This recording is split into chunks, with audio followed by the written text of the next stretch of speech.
El silencio tras una batalla medieval no tenía nada que ver con la paz. En un frío día de marzo de 1461, en los campos cubiertos de nieve cerca de Taunton, en el norte de Inglaterra, las fuentes contemporáneas estimaron que aproximadamente 28.000 hombres yacían muertos o moribundos. Una cifra que los historiadores modernos creen que probablemente fue exagerada, aunque la masacre siguió siendo catastrófica a cualquier escala. El estruendo del acero finalmente cesó. Los gritos de guerra se desvanecieron en el viento, pero el sufrimiento no había hecho más que empezar. Mientras el humo de la pólvora quemada y las antorchas flotaba sobre la tierra empapada de sangre, comenzó una nueva fase de horror, una que la cultura popular rara vez nos muestra. Mientras las películas y las narrativas románticas retratan la gloria del combate medieval, la pompa de los caballeros con armaduras brillantes y el supuesto honor de la guerra caballeresca, omiten convenientemente lo que sucedía después de que terminaba la lucha. Los gemidos de los heridos llenaban el aire. Los carroñeros daban vueltas como buitres y el saqueo sistemático convertía a los vencedores en sepultureros. Lo que se desarrollaba en las horas y días posteriores a las batallas medievales revela una realidad mucho más brutal, mucho más calculadora y mucho más inquietante que las batallas mismas. En esta exploración, descubrirás las impactantes verdades que los cronistas medievales a menudo ocultaban y que la arqueología ha sacado a la luz recientemente. Revelaremos cómo el saqueo sistemático no solo era aceptado, sino legalmente sancionado, convirtiendo los campos de batalla en mercados de la muerte. Aprenderás sobre el sistema de rescates, que reducía la vida humana a un cálculo económico, donde tu clase social determinaba literalmente si vivías o morías. Revelaremos la brutal realidad que enfrentaban los heridos, abandonados en el suelo frío con atención médica primitiva, disponible solo para quienes podían pagarla. La evidencia arqueológica de las fosas comunes en Bisbee y Taunton te mostrará la verdad salvaje del combate medieval. Cráneos partidos, gargantas cortadas, cuerpos mutilados incluso después de la muerte. Verás cómo los carroñeros y asaltantes operaban como criminales organizados, cómo ciudades enteras enfrentaban atrocidades sistemáticas cuando caían, y cómo la carga psicológica de la guerra perseguía a los guerreros medievales al igual que a los veteranos modernos. Este viaje desafía todo lo que creías saber sobre la supuestamente caballerosa Edad Media. Reemplaza los mitos con evidencia histórica y revela que las secuelas de las batallas medievales eran a menudo mucho más horribles que los combates mismos. El momento en que cesaba la lucha no marcaba el fin de la violencia, sino solo la transición a otro tipo de brutalidad. En cualquier campo de batalla medieval, quienes controlaban el terreno al final del día, generalmente el ejército victorioso, pero a veces complicado por retiradas tácticas, enfrentaban una carrera inmediata contra el tiempo. La descomposición comienza rápidamente incluso en clima templado, y el botín más valioso debía ser retirado de los cuerpos antes de que se volvieran demasiado putrefactos para manipularlos. No era una lucha libre desorganizada llevada a cabo con vergüenza y secreto. Al contrario, el saqueo tras las batallas medievales se esperaba, era legal y se consideraba un derecho fundamental del soldado victorioso. El saqueo sistemático que seguía a cada enfrentamiento representaba una de las principales motivaciones económicas para luchar. Sir Thomas Malory, él mismo un participante en las brutales guerras de las Rosas, capturó esta realidad con implacable claridad en su obra Le Morte d'Arthur. Su descripción lleva el peso de la observación de primera mano. Saqueadores y ladrones llegaron al campo para robar y despojar a muchos nobles caballeros de broches, cuentas, muchos buenos anillos y muchas joyas preciosas. Y a quien no estaba completamente muerto, allí lo mataban por su armadura y riquezas. La credibilidad de Malory en este asunto proviene directamente de su participación en estos conflictos. Sabía exactamente lo que sucedía cuando el sol se ponía en el campo de batalla, y su relato revela la verdad que las crónicas más pulidas preferían ocultar. Entre los objetos valiosos retirados de los cadáveres estaban la armadura y las armas, con mucho las posesiones más valiosas junto con joyas, anillos, broches y ropa. Sin embargo, la captura más lucrativa de todas eran los caballos.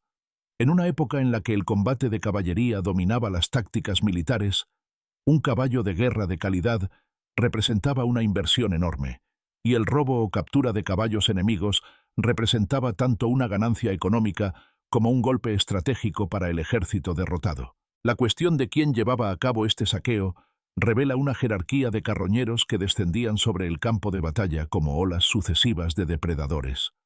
Los soldados victoriosos disfrutaban de la primera elección, retirando sistemáticamente los objetos más valiosos de los enemigos caídos, mientras sus oficiales a menudo hacían la vista gorda o apoyaban activamente la práctica como una forma de compensación. Justo detrás de ellos seguían los seguidores del campamento, camp followers, esa población en la sombra de comerciantes, prostitutas, sirvientes y parásitos que acompañaban a cada ejército medieval.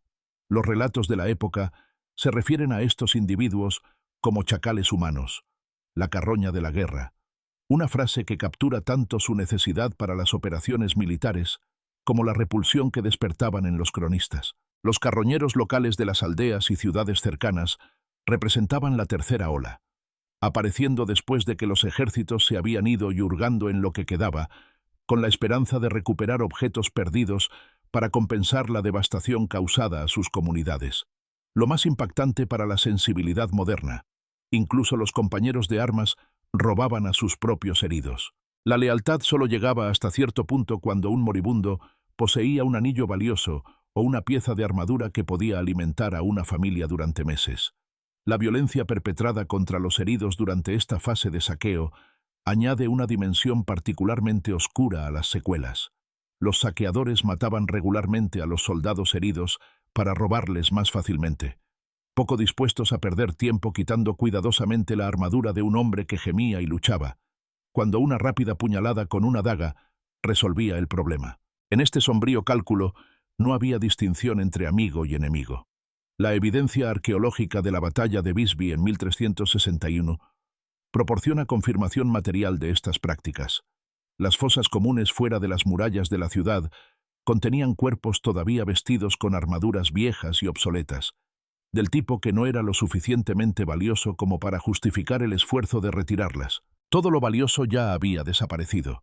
De manera similar, el famoso tesoro de Staffordshire Hoard del siglo VI contiene numerosas piezas de oro que fueron arrancadas y extraídas de espadas, cascos y otro equipo militar, probablemente saqueadas del campo de batalla antes de ser depositadas por seguridad, aunque los estudiosos aún debaten el origen exacto del tesoro. Este saqueo sistemático creaba graves problemas de disciplina militar que los comandantes luchaban por controlar. Las batallas podían perderse, y a veces se perdían, cuando los soldados rompían filas para participar en un saqueo prematuro, o abandonaban la persecución de enemigos que huían para buscar botín. Los comandantes medievales desarrollaron castigos estrictos para desalentar tal comportamiento, aunque la aplicación seguía siendo inconsistente.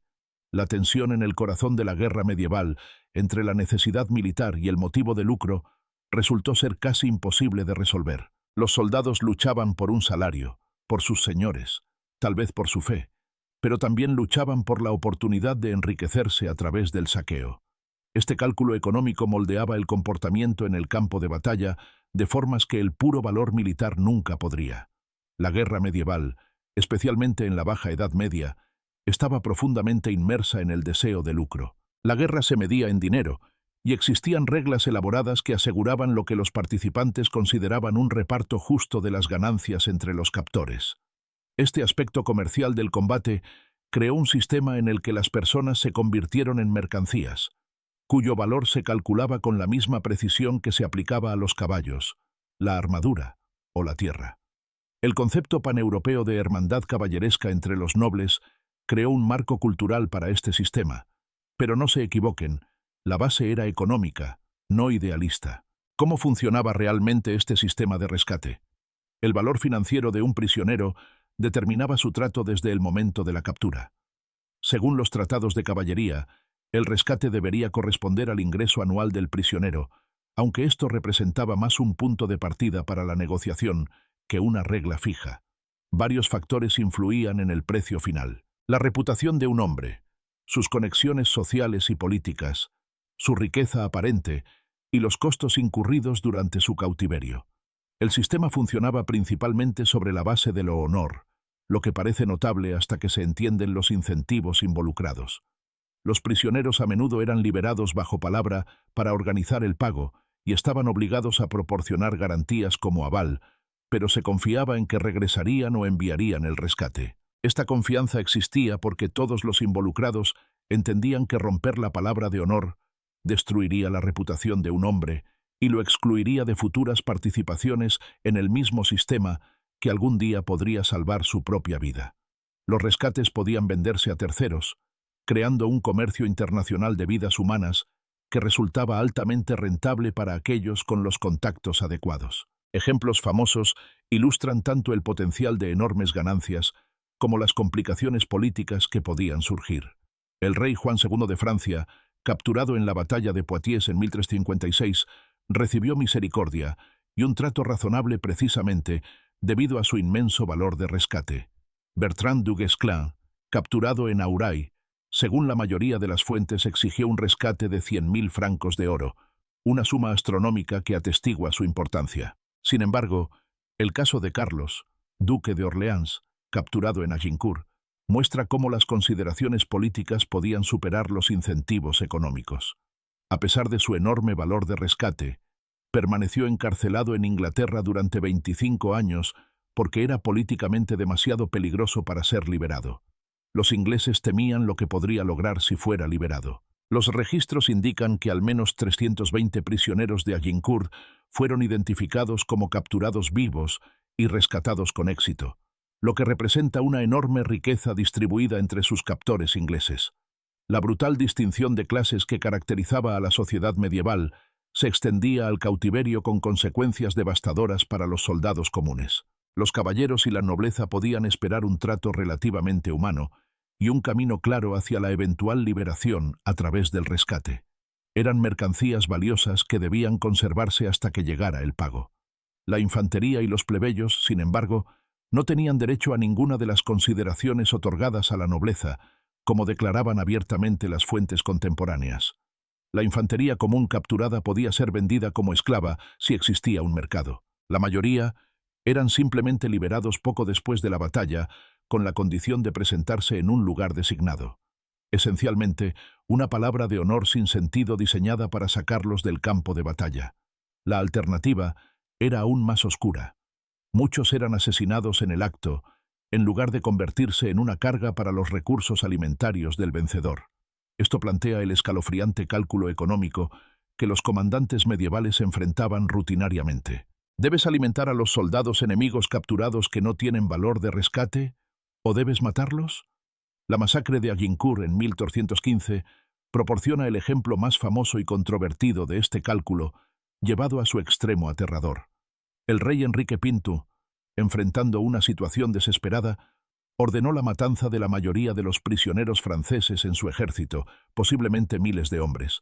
Los relatos de la época sugieren que perdonó solo a los de más alto rango, aquellos con mayor probabilidad de obtener enormes rescates. ¿Qué motivó esta decisión? Los prisioneros franceses superaban en número a sus captores ingleses, y Enrique temía que se volvieran a armar y abrumaran a sus tropas agotadas, especialmente porque una tercera división francesa se preparaba para atacar. La reacción contemporánea a esta masacre dice mucho sobre los valores medievales. Los críticos condenaron a Enrique no por el acto de asesinato masivo en sí, sino por a quien mató: nobles y caballeros, no soldados de bajo nacimiento. La distinción tenía una inmensa importancia para la sensibilidad medieval. Entre los supervivientes que fueron llevados de regreso a Inglaterra estaban los principales nobles como Carlos, duque de Orleans, Juan de Clermont, duque de Borbón, y Luis de Borbón, conde de Vendôme. Estos hombres eran peones políticos y fuentes de rescate demasiado valiosos para ser desechados. La impactante realidad que surge del estudio del sistema de rescate es que la caballerosidad medieval tenía un precio exacto. Tu clase social, determinada por el accidente del nacimiento, decidía literalmente si vivías o morías después de la batalla. El honor y el lucro se entrelazaron tan profundamente que los contemporáneos no veían contradicción en este arreglo. Un caballero podía hablar noblemente sobre la hermandad caballeresca mientras calculaba cuánto dinero traería su noble prisionero. Para aquellos que resultaron heridos en batallas medievales, Las consecuencias inmediatas trajeron un sufrimiento que la persona moderna no puede imaginar. Las fuentes de la época son brutalmente claras. Si un soldado resultaba herido, estaba prácticamente solo. Se describió a los soldados franceses heridos en Agincourt, arrastrándose hacia el bosque adyacente o a las aldeas cercanas lo mejor que podían, y muchos murieron en el intento. Aquellos que estaban demasiado gravemente heridos para moverse yacían sin ayuda en el frío aire nocturno. Sus constantes gemidos y llamadas creaban un paisaje sonoro de agonía que debía perseguir a cualquiera que pudiera oírlos. La ironía más cruel. Incluso mientras yacían muriendo, eran sistemáticamente robados de sus pertenencias por enemigos y compañeros por igual, despojados de todo lo valioso antes de que la muerte pudiera reclamarlos. Quien podía proporcionar atención médica dependía completamente de la suerte y el estatus social. Un caballero herido en el séquito de un señor podía recibir atención de quienquiera que el señor tuviera disponible.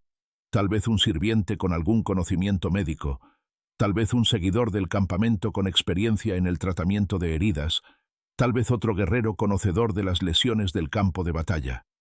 Muchos ejércitos iban acompañados de barberos cirujanos, pero sus servicios debían ser pagados. Antes de 1453, hombres conocidos como carniceros acompañaban a los ejércitos específicamente para tratar a los heridos y cobraban su salario directamente al soldado. Si no podías pagar, sufrías. Si no podías pagar y tenías suerte, tal vez alguien te ayudaría de todos modos. Si tenías mala suerte, morías solo en el suelo frío. Tu riqueza ya había sido saqueada. Tu cuerpo esperaba el entierro en una fosa común sin marcar. Aquellos que tuvieron suerte y recibieron tratamiento se encontraron con un proceso médico de 2 fases.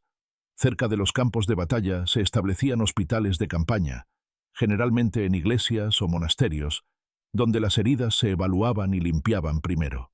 Si el tiempo y las circunstancias lo permitían, el herido podía ser trasladado a un hospital de campamento donde se cerraba la herida y se dejaba curar.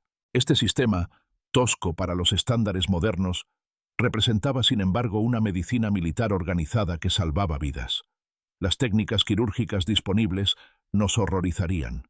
Sin embargo, eran sorprendentemente sofisticadas, dadas las limitaciones del conocimiento médico medieval. La amputación se perfeccionó hasta convertirse en un arte. Un cirujano experto podía extirpar una extremidad dañada en menos de 1 minuto y detener el sangrado en 3 o 4 minutos. La extracción de flechas presentaba problemas especiales, lo que llevó a los médicos a desarrollar una técnica contraintuitiva. Dejaban que la herida supurara. Permitían intencionalmente que la infección ablandara el tejido circundante, lo que facilitaba la extracción. El tratamiento de heridas incluía varios métodos, incluida la cauterización con hierro caliente, remedios a base de hierbas cuya eficacia variaba considerablemente y algunas prácticas genuinamente beneficiosas. Se introducían larvas deliberadamente para eliminar el tejido necrótico, una técnica que la medicina moderna ha revivido. La miel servía como agente antibacteriano para prevenir infecciones, anticipando nuevamente el conocimiento moderno. Los vendajes incluían grasa, materiales absorbentes, telarañas, mariscos molidos, arcilla y trementina. El vino se usaba como antiséptico para lavar heridas. El contenido de alcohol proporcionaba un efecto antiséptico real, lo que lo convertía en más que una superstición. Ambroise Paré, un cirujano militar francés, que vivió entre 1510 y 1590, fue pionero en muchos avances en el tratamiento de heridas de campo de batalla, que se convirtieron en práctica estándar. Su uso de vendajes especiales y ligaduras para detener el sangrado durante la amputación salvó innumerables vidas. La medicina medieval, aunque limitada por la falta de la teoría de los gérmenes y la farmacología moderna, no era el reino de incompetencia total que la cultura popular a menudo asume. El conocimiento práctico acumulado por la dura experiencia creó protocolos de tratamiento que funcionaban, incluso si los practicantes no entendían completamente por qué. Sin embargo, no podemos romantizar la brutal realidad. La supervivencia después de una lesión grave seguía estando determinada en gran medida por la riqueza y el estatus. Los soldados comunes a menudo eran abandonados, dejados a su suerte o morían. La infección mató a muchos de los que sobrevivieron a sus heridas iniciales y ninguna cantidad de miel o vino podía salvar a un hombre cuya herida se gangrenaba. La evidencia arqueológica de Taunton muestra la brutalidad del combate medieval y las escasas posibilidades de supervivencia de una lesión grave en ese momento. La diferencia entre un caballero con acceso a atención quirúrgica inmediata y un soldado de infantería común, desangrándose en el suelo frío, a menudo significaba la diferencia entre la vida y la muerte. Enterrar a los muertos después de una batalla se consideraba un deber cristiano, una obligación moral que la gente medieval tomaba en serio, sin importar qué bando ganara. Siempre existía una preferencia por el entierro en tierra consagrada, cementerios y lugares de entierro bendecidos por la autoridad religiosa, pero las realidades prácticas a menudo lo hacían imposible. En los campos de batalla, la limpieza generalmente se realizaba el día después de la lucha, impulsada por una necesidad urgente. La descomposición avanza rápidamente y el riesgo para la salud pública causado por miles de cuerpos pudriéndose requería una acción rápida. El proceso seguía un patrón sombríamente eficiente. Los cuerpos eran reunidos por el ejército victorioso o por la población local obligada a servir, registrados por última vez para ver si contenían algún objeto de valor pasado por alto. Completamente desnudados y enterrados en grandes tumbas comunitarias, excavadas apresuradamente cerca del campo de batalla. La arqueología moderna se enfrenta a un problema desconcertante al estudiar la guerra medieval. Solo se han excavado unas pocas tumbas de finales de la Edad Media, según los estándares científicos actuales. Estas tumbas resultan ser extremadamente esquivas, y la mayoría se descubrieron por pura casualidad durante proyectos de construcción o trabajos agrícolas. Esto plantea preguntas profundas. ¿Dónde están todos los muertos? Sabemos por los registros históricos que las grandes batallas mataron a miles de personas. Sin embargo, hemos encontrado notablemente pocos de sus restos. La respuesta probablemente implica múltiples factores: cuerpos trasladados a tierra consagrada para su posterior entierro, marcadores orgánicos descompuestos hace mucho tiempo, y la simple dificultad de localizar fosas comunes no marcadas siglos después del hecho. Sigue sin estar claro cuántos soldados caídos recibieron entierros individuales en cementerios en comparación con el entierro masivo en el campo de batalla y cuánto influyeron el estatus o la lealtad en estas decisiones. La batalla de Visby, el 27 de julio de 1361, proporciona evidencia arqueológica extraordinaria precisamente porque circunstancias inusuales llevaron al entierro de los cuerpos de maneras que los preservaron para el estudio moderno. Las fuerzas danesas se enfrentaron a campesinos gútnicos en una batalla brutal que se cobró aproximadamente 1.800 muertos. Se excavaron 5 fosas comunes fuera de las murallas de la ciudad, de las cuales los arqueólogos finalmente recuperaron 1.185 cuerpos, la mayor colección de esqueletos de un campo de batalla en Europa. Lo que hace única a Visby es que muchos cuerpos fueron enterrados todavía con su armadura, algo casi inaudito en la guerra medieval. ¿Por qué? Una combinación de clima caluroso y la gran cantidad de muertos superó cualquier esfuerzo por despojar a los cuerpos antes de que la descomposición hiciera insoportable la tarea. La armadura que llevaban estos hombres era vieja y obsoleta, lo que sugiere que las fuerzas defensoras gútnicas estaban mal equipadas. El análisis reveló que al menos un tercio del ejército defensor consistía en menores y ancianos. La desesperada última resistencia de una población que había agotado a sus hombres en edad de combatir. Los restos esqueléticos presentaban aproximadamente 450 heridas por armas de corte, como espadas y hachas, y alrededor de 120 heridas por armas punzantes, como lanzas y flechas. Los objetos preservados incluían cotas de malla, capuchas, guanteletes, mazas, espadas, ballestas y puntas de flecha, lo que proporcionó una visión sin precedentes del equipo militar del siglo XIV. Una fosa común de la batalla de Taunton, librada en 1461 durante las Guerras de las Rosas, fue descubierta en 1996 por trabajadores de la construcción. Exactamente el tipo de descubrimiento accidental que caracteriza a la arqueología del campo de batalla. Originalmente conteniendo 61 cuerpos, la fosa arrojó 50 esqueletos en condiciones suficientes para un análisis detallado entre 1996 y 2003. Los hallazgos sorprendieron a los investigadores. La mayoría de los hombres tenían entre 24 y 30 años y muchos mostraban signos de haber sobrevivido a enfrentamientos anteriores. Eran soldados experimentados, no nuevos reclutas. El análisis del trauma reveló la salvaje brutalidad del combate medieval.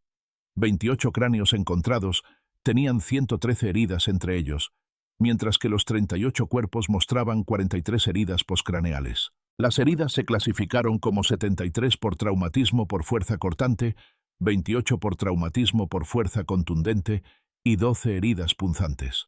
Un esqueleto designado como Taunton 25 mostraba signos de violencia particularmente horrible. La parte frontal del cráneo fue cortada por una hoja y el arma golpeó la cara causando una herida profunda que partió el hueso. Las heridas más comunes aparecían en los antebrazos, identificadas como heridas defensivas, sufridas al intentar defenderse de los golpes entrantes. Es notable que no se encontraron heridas en los torsos, lo que se atribuyó a la calidad protectora de la armadura contra los golpes al cuerpo. Lo que la armadura no pudo proteger fueron las cabezas y las extremidades.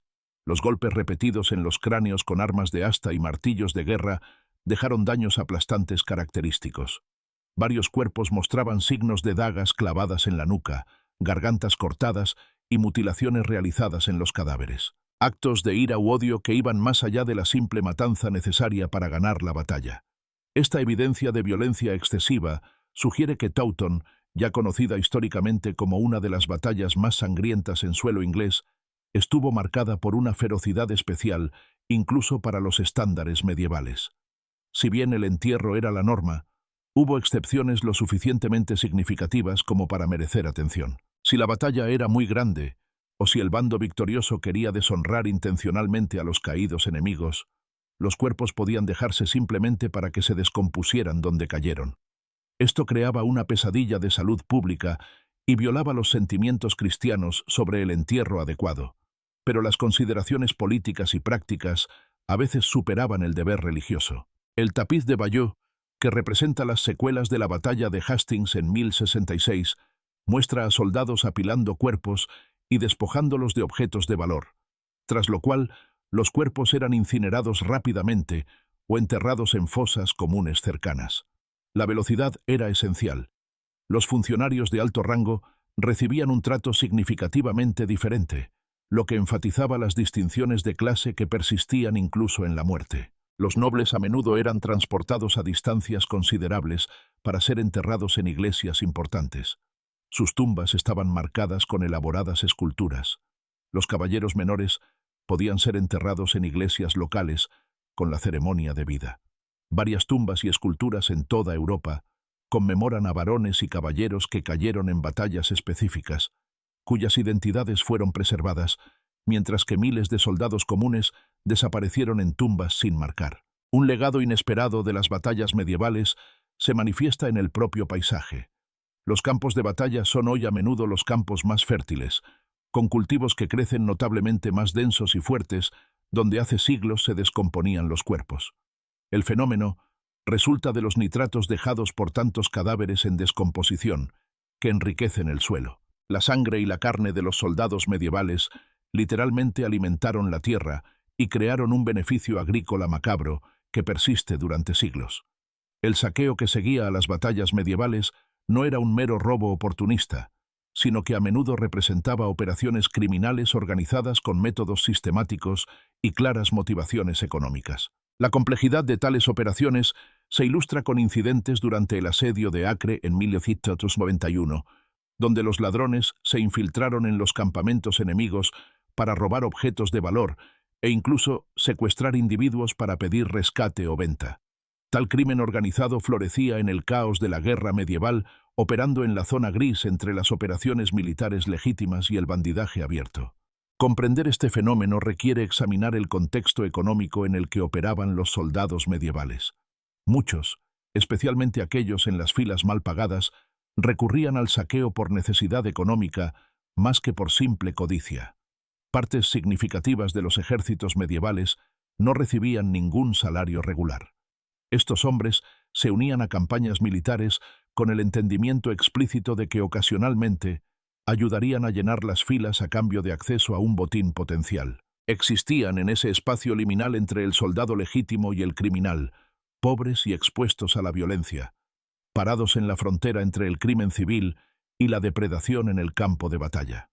Para tales hombres, Una gran batalla representaba una de las pocas oportunidades de obtener riqueza que de otro modo permanecería para siempre fuera de su alcance. Entre todos los objetivos posibles para los carroñeros, el robo de caballos representaba la actividad más lucrativa. En una era dominada por el combate de caballería, los caballos de calidad eran activos militares esenciales que alcanzaban precios enormes. Un caballo de guerra debidamente entrenado costaba tanto como una pequeña granja. El robo de estos animales, cuando el enfrentamiento militar directo no era factible, representaba una estrategia sofisticada de desgaste. Si no podías derrotar al enemigo en una batalla abierta, podías paralizar su eficacia militar robando sus caballos.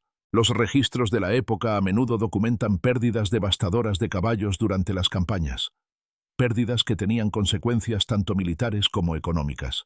La criminalidad en los campamentos que florecía en los campamentos militares añadió otra dimensión a este fenómeno.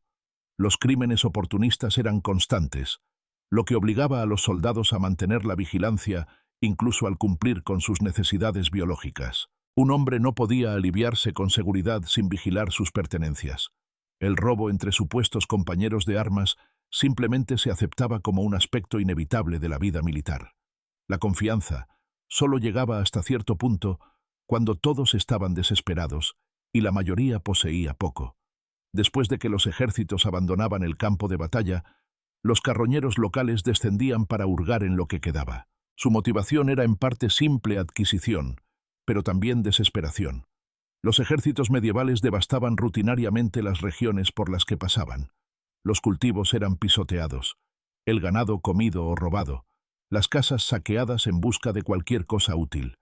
La población local que enfrentaba una posible hambruna tenía una fuerte motivación para recuperar cualquier cosa del campo de batalla para compensar sus pérdidas. Estos civiles se convirtieron en la última ola de chacales humanos con la esperanza de encontrar monedas caídas, armaduras dañadas que pudieran repararse, armas, ropa, cualquier cosa con valor de venta o utilidad. Los relatos contemporáneos se refieren a estos carroñeros con desdén. Sin embargo, la necesidad económica impulsaba sus acciones, tan seguramente como las acciones de los soldados que causaron la masacre en primer lugar. Cuando un castillo o ciudad caía finalmente tras un asedio, la práctica estándar en toda la Europa medieval era sistemática y aterradora: saquear, despojar, quemar, violar y asesinar. Los actos de misericordia hacia los defensores que no se rindieron cuando tuvieron la oportunidad eran la excepción, no la regla. Como han documentado los historiadores militares, los defensores que luchaban hasta el amargo final no podían esperar piedad. El saqueo era reconocido como uno de los problemas más intratables de la guerra medieval por las autoridades contemporáneas, que intentaron sin éxito someterlo a la ley militar. Los repetidos intentos de regular el saqueo y el robo a través de códigos legales y regulaciones militares fracasaron.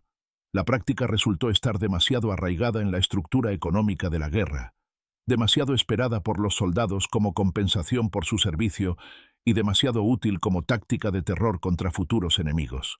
El paisaje legal alrededor de estas atrocidades revela el marco moral, o la falta de él, que regía la guerra medieval. Teóricamente, los soldados no debían saquear a los ciudadanos de su propio país, aunque esta restricción se ignoraba regularmente. Se otorgaba mucha menos protección a la población civil de los territorios enemigos. No existía un sistema judicial efectivo para procesar las atrocidades cometidas durante la guerra. No se escribió ningún código penal que definiera los crímenes de guerra tal como los entendemos hoy. A los comandantes militares se les otorgaba una amplia autoridad, y lo que sucedía después de la caída de una ciudad quedaba en gran medida a su discreción. Si decidían permitir que sus tropas saquearan durante 3 días como recompensa por un duro asedio, ningún mecanismo legal se lo impedía. Algunas fuerzas militares convirtieron esta brutalidad en un arma estratégica. Los mongoles perfeccionaron el enfoque psicológico. Se acercaban a una ciudad, exigían rendición y tributo, y prometían la destrucción total si eran rechazados. La amenaza de guerra total, cada habitante asesinado, cada edificio quemado, la misma tierra salada, era suficiente para que la mayoría de las ciudades se rindieran sin luchar. Los pocos que resistieron y cayeron sirvieron como ejemplos de advertencia.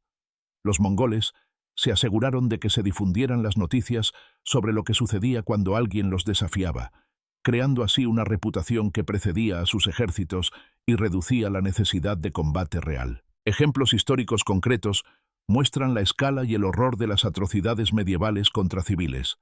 El saqueo de Damasco por Tamerlán, en 1401, incluyó violaciones masivas meticulosamente registradas por los cronistas.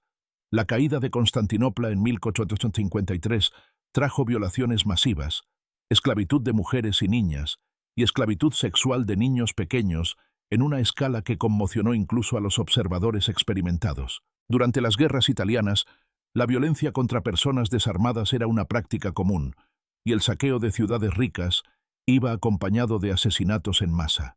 Las estimaciones contemporáneas de muertos en incidentes individuales oscilan entre unas pocas docenas y muchos miles, y la diferencia refleja tanto la dificultad de contar con precisión como las diferentes motivaciones políticas de quienes contaban. El saqueo de Roma en 1527 se ganó la designación de uno de los peores en la historia registrada.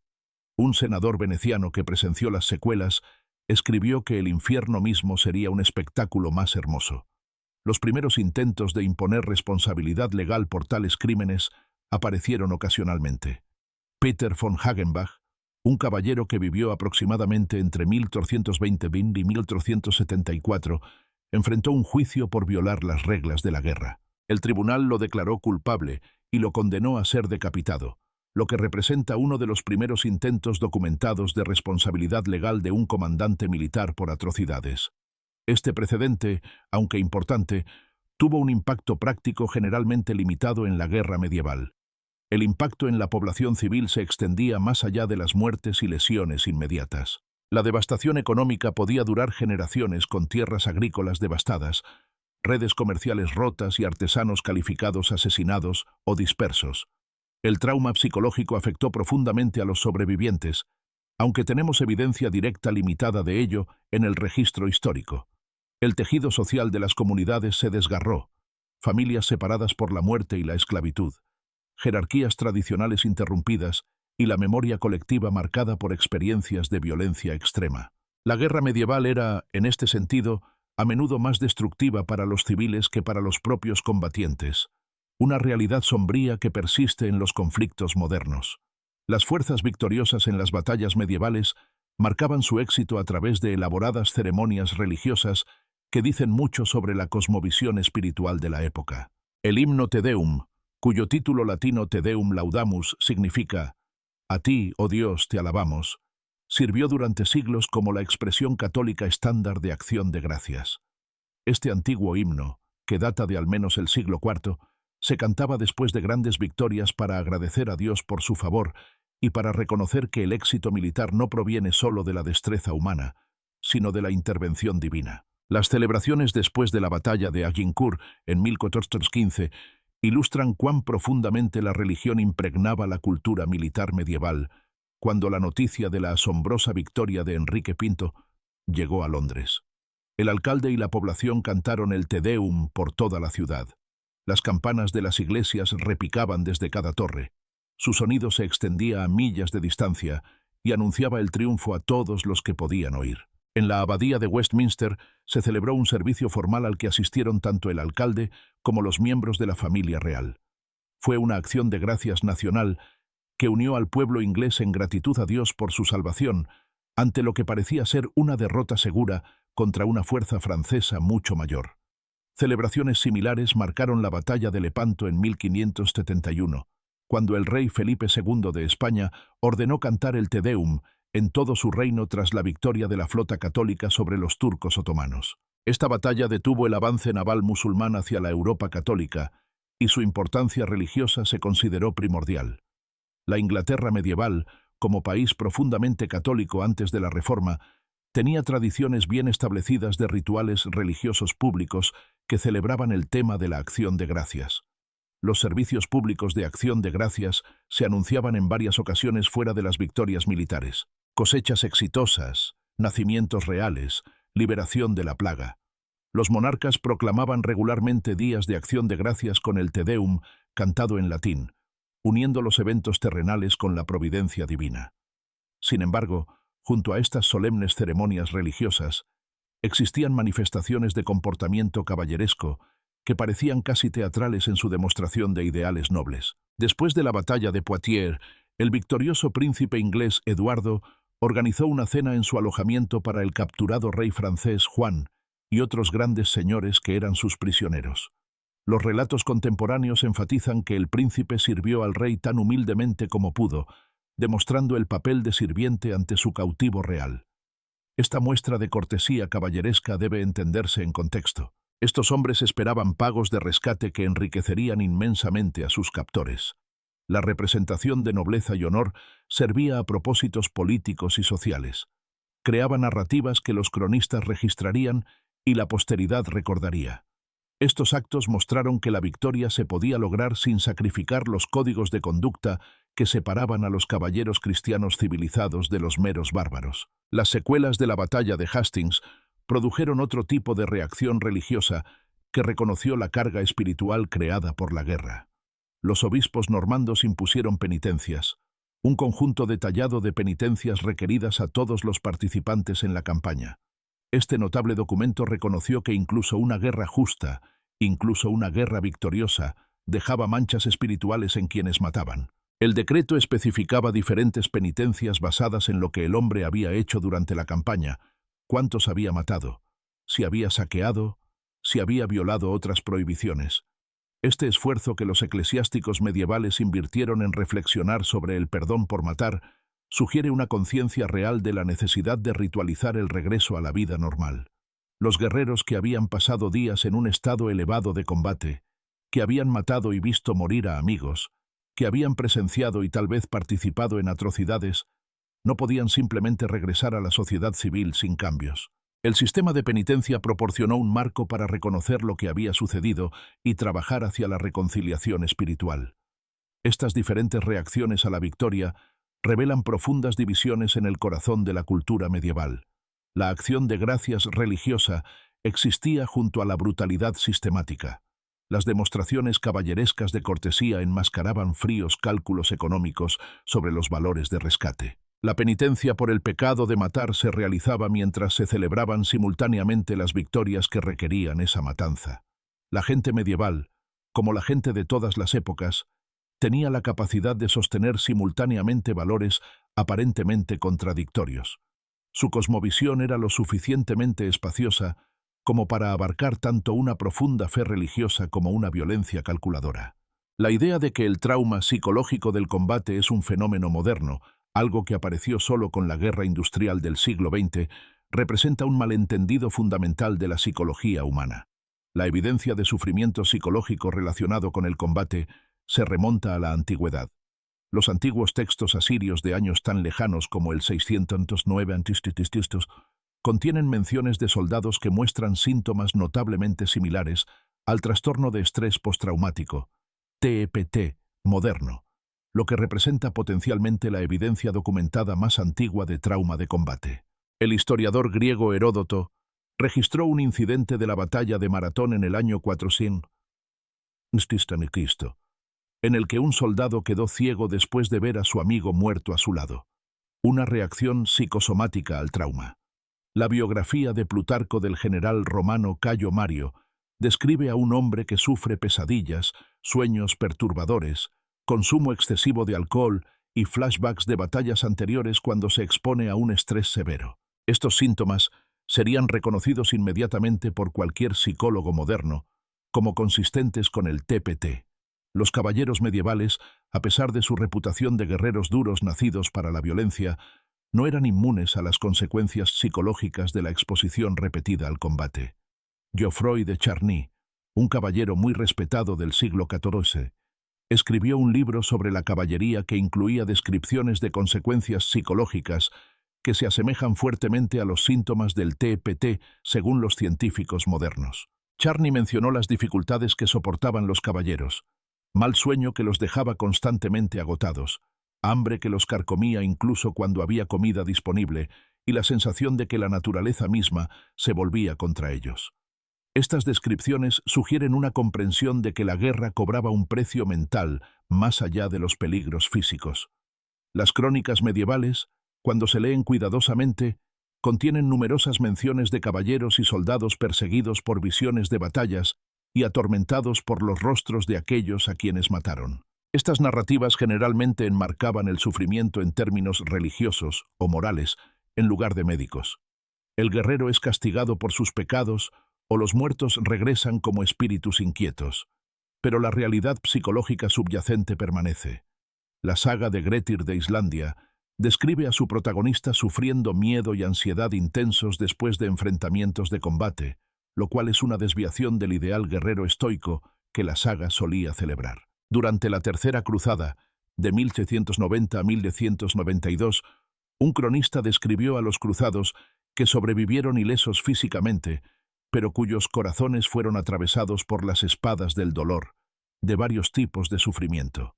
Esta expresión poética captura algo esencial sobre las heridas psicológicas que no se pueden ver, pero que no son menos reales. Las reacciones religiosas y sociales a los guerreros que regresaban sugieren que la sociedad medieval tenía al menos una comprensión intuitiva de que el combate cambia a los hombres. La penitencia introducida después de las batallas cumplía una función psicológica junto con su propósito espiritual.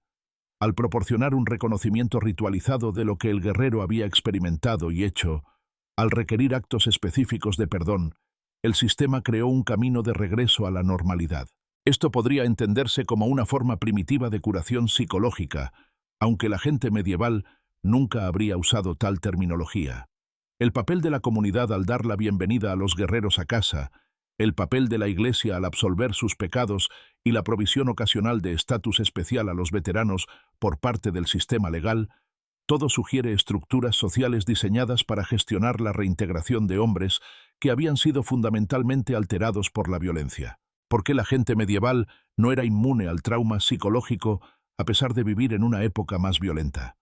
Es cierto que la persona promedio en las sociedades antiguas o medievales tenía una exposición mucho mayor a la muerte y la violencia que los ciudadanos modernos de los países desarrollados.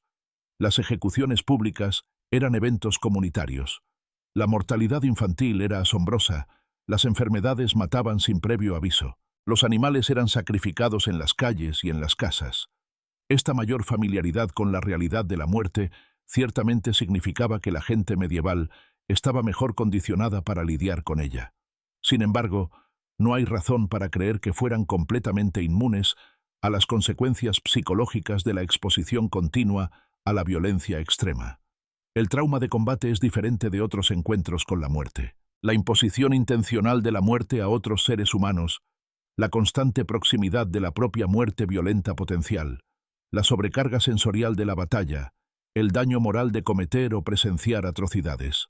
Todo esto crea impactos psicológicos que van más allá de la simple exposición a la mortalidad. La psicología humana no ha cambiado fundamentalmente en los varios miles de años de historia registrada. Los mismos mecanismos neuronales que causan TPT en los veteranos de guerra modernos existían en los guerreros medievales. Lo que difiere es el vocabulario disponible para describir el sufrimiento, los marcos culturales utilizados para explicarlo y el estudio sistemático que permite a la medicina moderna diagnosticar y tratar. La gente medieval carecía del marco de diagnóstico, pero la experiencia humana básica del trauma no era menos real. El silencio en muchas fuentes históricas sobre el sufrimiento psicológico no indica su ausencia. Refleja las prioridades culturales de quienes escribieron las fuentes, el vocabulario limitado disponible y la tendencia a enmarcar tal sufrimiento en términos religiosos o morales, en lugar de médicos.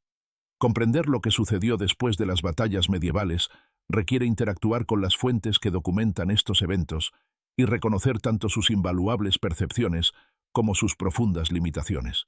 Las crónicas de Jean Froissart representan una de las historias en prosa más importantes de la Guerra de los 100 años, cubriendo eventos de 1327 a 1400 en toda Europa occidental. La obra de Froissart combina el testimonio de los participantes con la documentación original a la que logró acceder, creando viñetas dramáticas y retratos vívidos de personajes que dan vida al período. Su escritura captura tanto la pompa de la guerra medieval, los estandartes brillantes, la elaborada armadura, los aspectos ceremoniales del combate, como su brutalidad, al menos hasta cierto punto. Sin embargo, Las crónicas de Froissart conllevan limitaciones significativas que moldean lo que revelan y ocultan.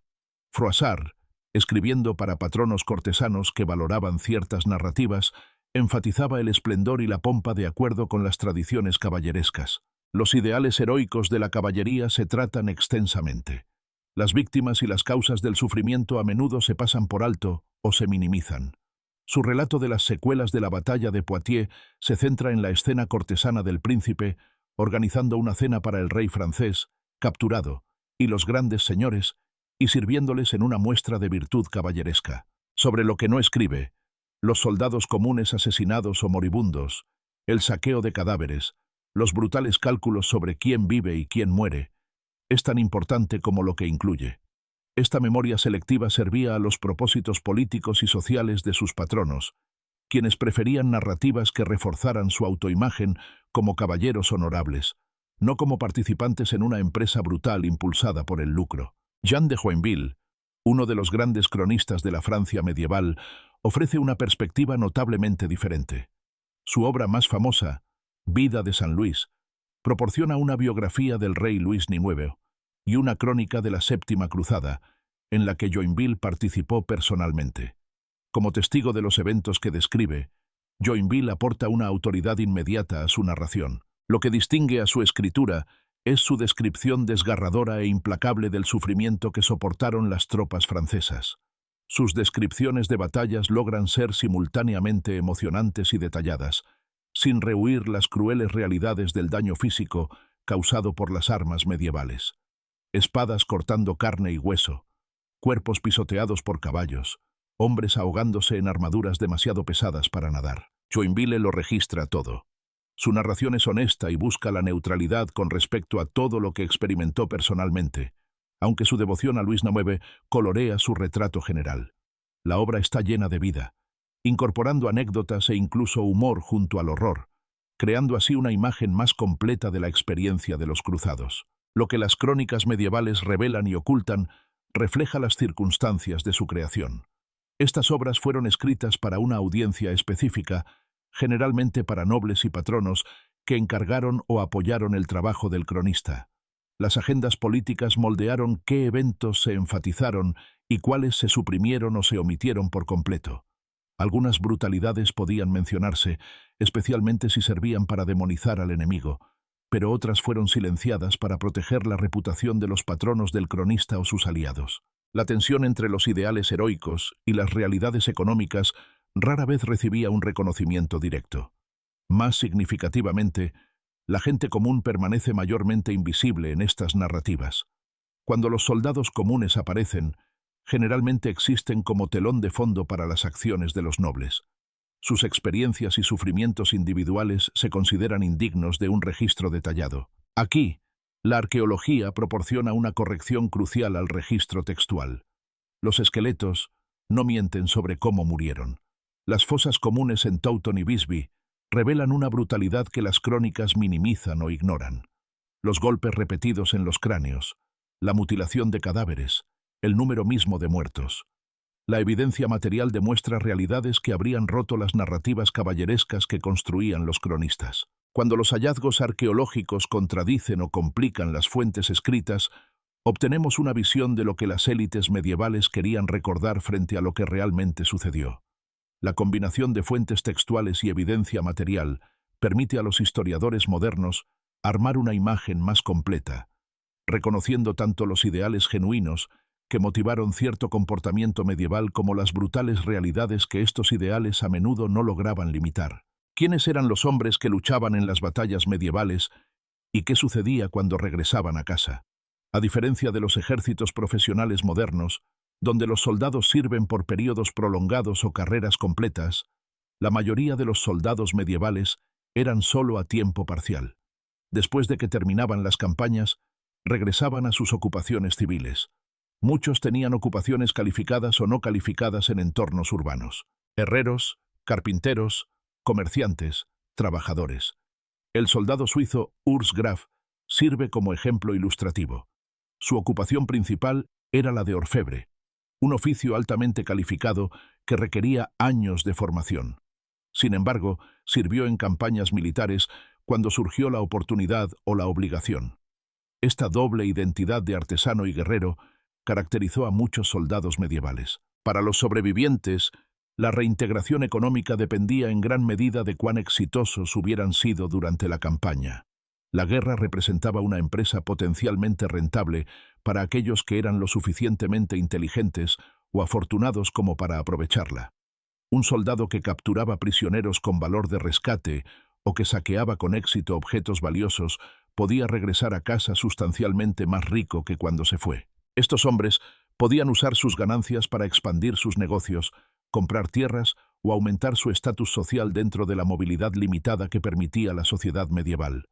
Otros regresaron con las manos vacías, sobrevivieron a la campaña, pero no se enriquecieron.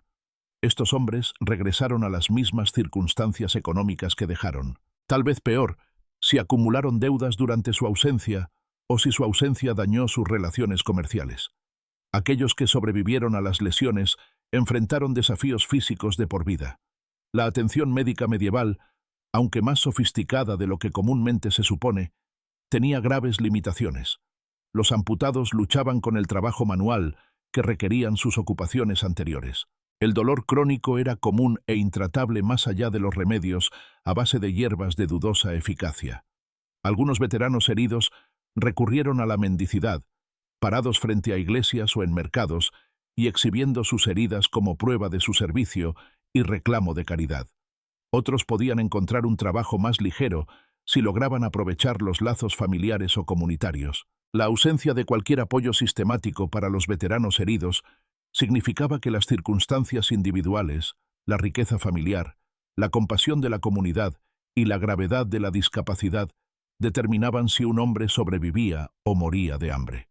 La reintegración psicológica presentaba desafíos que la sociedad medieval no era sistemáticamente capaz de abordar. Los guerreros que regresaban con lo que hoy reconoceríamos como síntomas de TPT no tenían estructuras de apoyo formales más allá de lo que sus familias y comunidades pudieran proporcionarles. La penitencia religiosa representaba lo más parecido al asesoramiento disponible, con el ritual de confesión y absolución proporcionando cierto marco para procesar las heridas morales de la guerra. Algunos veteranos traumatizados buscaban refugio en la vida religiosa. Ingresaban en monasterios, donde la rutina estructurada y el retiro de la sociedad civil proporcionaban un entorno que podían manejar. Las comunidades a menudo luchaban por reintegrar a hombres fundamentalmente cambiados por sus experiencias. Hombres que podían ser propensos a la violencia, sufrir pesadillas o comportamientos extraños, que no podían volver al ritmo de la vida civil pacífica. Los cambios de estatus social resultantes del servicio militar variaban considerablemente según el rango inicial y el éxito individual. Un soldado exitoso de origen común podía ascender ligeramente en estatus, aunque las barreras de clase en la sociedad medieval seguían siendo formidables. Un plebeyo que se enriquecía a través del rescate y el botín podía convertirse en un plebeyo rico, pero seguiría siendo un plebeyo. La movilidad social que el éxito militar podía proporcionar tenía límites claros. Los nobles que servían en campañas regresaban a sus vidas nobles. Su estatus no se veía afectado en gran medida por el desempeño en el campo de batalla, a menos que se distinguieran tan dramáticamente que su reputación aumentara o fracasaran tan catastróficamente que enfrentaran la vergüenza. La mayoría de los soldados medievales, especialmente los soldados comunes, desaparecieron del registro histórico después de que terminaron las campañas. Las crónicas se centraban en los nobles y los grandes eventos, no en los hombres comunes que llenaban las filas. Si estos hombres se reintegraron con éxito a la vida civil, si prosperaron o lucharon, si su servicio fue recordado localmente, todo esto desaparece en gran medida de la historia. Algunos podían ser recordados por tumbas modestas en iglesias locales si morían poco después de regresar y tenían suficiente estatus local. Pero la gran mayoría simplemente regresó al olvido. Sus experiencias en el campo de batalla conocidas solo por ellos mismos y por aquellos que estaban en su proximidad inmediata. Una fascinante paralela moderna muestra la naturaleza atemporal de los desafíos de la reintegración de los guerreros. Un programa contemporáneo utiliza técnicas de combate medieval y recreación histórica como terapia para veteranos militares modernos que sufren de TPT. El intenso entrenamiento en equipo requerido para la recreación del combate medieval, según informan los participantes, ayuda a los veteranos a liberar tensiones y adaptarse a la vida civil. La continuidad histórica de la experiencia del guerrero, antigua, medieval y moderna, se vuelve tangible a través de tales programas, lo que sugiere que algo esencial sobre el combate y sus consecuencias trasciende los períodos históricos específicos. El viaje a través de las secuelas de las batallas medievales revela una realidad que rompe las nociones románticas sobre la era de la caballería. El saqueo sistemático convirtió los campos de batalla en mercados donde los cuerpos humanos se convertían en mercancías de las que había que extraer cualquier cosa valiosa. El sistema de rescate, presentado como un ejemplo de honor caballeresco, funcionaba como una empresa fríamente económica donde la clase social determinaba literalmente si vivías o morías. Los soldados heridos sufrían y a menudo morían solos, abandonados en el suelo frío, a menos que tuvieran riqueza o estatus para exigir atención médica. Las fosas comunes en Bisbee y Taunton cuentan historias de violencia brutal que las crónicas contemporáneas preferían tratar de ocultar. Cráneos partidos, cuerpos mutilados, miles enterrados en fosas sin marcar. Los carroñeros y asaltantes operaban como criminales organizados. El trauma psicológico perseguía a los guerreros medievales, al igual que a los soldados modernos, y las atrocidades contra los civiles representaban la práctica estándar, no una desviación. La evidencia arqueológica y la lectura cuidadosa de las fuentes primarias construyen juntas una imagen lejos de las versiones ligeras y románticas de la guerra medieval que la cultura popular tiende a glorificar. Al mirar hacia atrás desde una perspectiva moderna, algunos aspectos de la guerra medieval parecen inquietantemente familiares. Las motivaciones económicas que llevaban a los soldados a luchar persisten en los conflictos modernos, aunque están enmascaradas por otra retórica. El trauma psicológico continúa devastando a los guerreros a través de culturas y períodos de tiempo. Revela algo esencial sobre la reacción de la psique humana a la violencia y la muerte. La tensión entre los ideales declarados y las realidades brutales caracterizaba la guerra medieval, al igual que la guerra moderna. Celebramos nuestros principios humanitarios y las leyes de la guerra, mientras que los drones atacan bodas y los civiles mueren como daño colateral. El abismo medieval entre los ideales caballerescos y las realidades del campo de batalla refleja nuestro propio abismo entre el derecho internacional humanitario y la práctica real. El poder de la arqueología para revelar verdades ocultas demuestra la importancia de la evidencia material para corregir las narrativas que los grupos poderosos construyen para servir a sus intereses. Lo que la historia romántica oculta, la investigación científica cuidadosa puede revelarlo. Lo que surge de esta exploración es el reconocimiento de que la gente medieval no era fundamentalmente diferente de nosotros. Amaban y odiaban, racionalizaban sus acciones, sostenían simultáneamente valores contradictorios, sufrían traumas psicológicos, creaban sistemas para beneficiarse de la guerra y al mismo tiempo celebraban la virtud del guerrero. La complejidad de la experiencia humana en la guerra trasciende los períodos históricos específicos. Comprender la guerra medieval requiere múltiples fuentes, narrativas de cronistas, documentos legales, evidencia arqueológica, cartas de la época, porque cada una revela y oculta diferentes aspectos de la realidad. Cuestionar los mitos populares sobre el pasado es importante no solo para la precisión histórica, sino porque estos mitos moldean cómo nos entendemos a nosotros mismos y a nuestro propio tiempo. Gracias por acompañarme en esta exploración de lo que realmente sucedió después de que terminaron las batallas medievales. Espero que este viaje a través de la evidencia histórica haya cuestionado algunas suposiciones y revelado cuánta complejidad fascinante se esconde bajo las narrativas superficiales. El mundo medieval era simultáneamente más brutal y más sofisticado de lo que la cultura popular suele reconocer, y comprender esta complejidad enriquece nuestra apreciación de la historia humana. Si has disfrutado de esta exploración profunda de la historia medieval, te agradeceré que le des me gusta a este video y lo compartas con otros que estén interesados en ir más allá de los mitos y descubrir las realidades históricas.